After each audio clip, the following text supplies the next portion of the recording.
Hello friends, Gooden team की तरफ से आप सभी लोगों का स्वागत है। आज हम लोग पढ़ने वाले हैं स्टैंडर्ड 10 का साइंस पार्ट 1 सब्जेक्ट।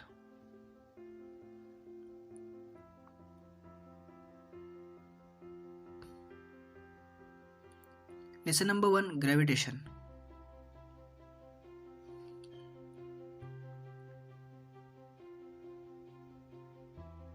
तो चलिए शुरू करते हैं।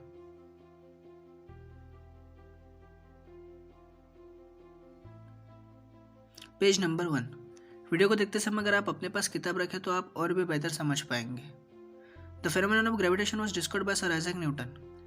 ग्रेविटेशन का जो फेनोमेनन था वो सर आइजैक न्यूटन इन्होंने डिस्कवर किया था। As the story goes, he discovered the force by seeing an apple fall from a tree on the ground. Story के हिसाब से जो एप्पल है वो ट्री पर से नीचे गिरता है, उसको लेकर he wondered why all apples fall vertically downward. Newton सोचते हैं कि ये एप्पल जो है वो वर्टिकली डाउनवर्ड ही क्यों गिरा, ये हॉरिजॉन्टल भी तो फ्लाई ऑफ हो सकता था। इसका मतलब उन्हें समझ में आया कि ज़रूर अर्थ के पास कोई ऐसा फोर्स है जो उसे नीचे खींच रहा है। देखिए, बहुत सोचने के बाद वो इस कंक्लूजन पर पहुंची कि ज़रूर अर्थ ही है जो एप्पल को अपनी ओर खींच रही है।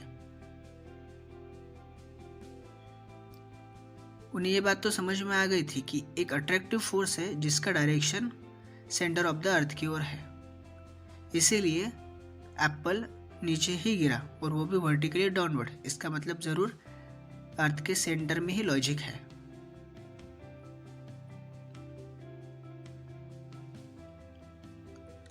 डायग्राम में बताया गया है ट्री पर लगे एप्पल की डायरेक्शन अर्थ के सेंटर को वर्टिकली डाउनवर्ड है, इसीलिए एप्पल वर्टिकली डाउनवर्ड गिरा।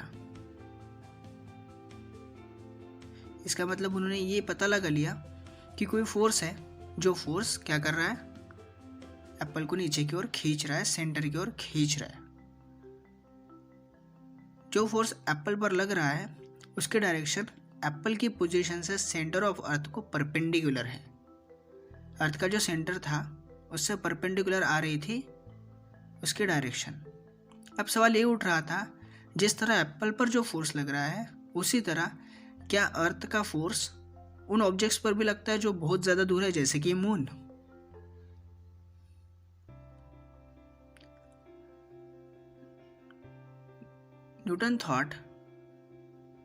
न्यूटन ने सोचा, और क्या सोचा उन्होंने कि अगर ये फोर्स ऑफ ग्रेविटेशन अर्थ के सेंटर से झाड़ पर लगे एप्पल पर लग रहा है तो क्या ये अलग अलग हेड्स पर भी लगता है, जैसे कि हमने अभी देखा कि मून पर लगता है।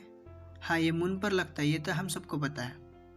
मून अर्थ की ग्रेविटी में घूमता है, तो क्या बाकी प्लैनेट्स पर भी लगता है, जैसे कि सन वगैरह। इसके बाद आपको दी गई है एक डेफिनेशन। कौन सी डेफिनेशन दी गई? फोर्स एंड मोशन की। A force is necessary to change the speed as well as the direction of motion of the object. Force and motion का मतलब कहता है फोर्स जरूरी होता है, किस लिए? मोशन के लिए, जो कि उसका डिस्प्लेसमेंट चेंज करता है। चलिए इसे थोड़ा और अच्छे से समझते हैं। सर आइजैक न्यूटन, इनका जन्म 1642 में हुआ था। ये अपने समय के बहुत बड़े साइंटिस्ट में से एक थे। उनका जन्म इंग्लैंड में हुआ था। उन्होंने अपनी प्रिंसिपिया किताब में laws of motion, equations of motion और थ्योरी ऑफ ग्रेविटी को लिखा दिया था। इस बुक को लिखे जाने के पहले केपलर्स ने प्लैनेटरी मोशन पर 3 लॉज दिए थे, लेकिन वो मोशन कैसे होता है इसका कोई रीज़न न था, और ये रीज़न न होने की वजह से उसे इतना माना नहीं गया। बाद में न्यूटन ने अपनी थ्योरी ऑफ ग्रेविटी की मदद से केपलर्स के लॉस का मैथमेटिकली डेरिवेशन दिया, जो कि एकदम सही रहा। इसी के साथ न्यूटन ने सेवरल एरियाज में ग्राउंड ब्रेकिंग वर्क किए। उसमें से कुछ लाइट, हीट, साउंड और मैथमेटिक्स में भी थे। उन्होंने मैथमेटिक्स की एक नई ब्रांच निकाली या एक नई ब्रांच का इन्वेंशन किया, जिसे कैलकुलस बोला जाता है। और जिसमें फिजिक्स और मैथमेटिक्स के वाइड रेंजिंग एप्लीकेशंस के बारे में बताया गया है। वो पहले साइंटिस्ट थे जिन्होंने रिफ्लेक्टिंग टेलीस्कोप का आविष्कार किया या फिर रिफ्लेक्टिंग टेलीस्कोप को कंस्ट्रक्ट किया।